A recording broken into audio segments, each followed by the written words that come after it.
Welcome to the Blue Temple.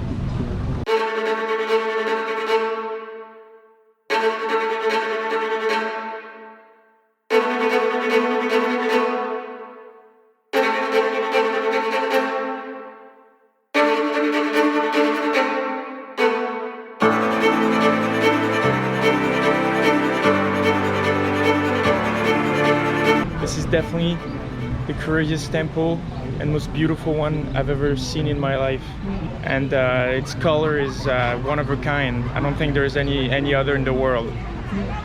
We're right in between Laos and Myanmar, so we call this little area the Golden Triangle. It's the border in between those three countries, so Myanmar on the northwest, Laos on the northeast, and then under that is Thailand. This unique blue color is a sign of purity, wisdom, and a lack of materialism by the Buddhists. As per usual, we get our shoes off before entering the temple and wear long sleeves over our shoulders.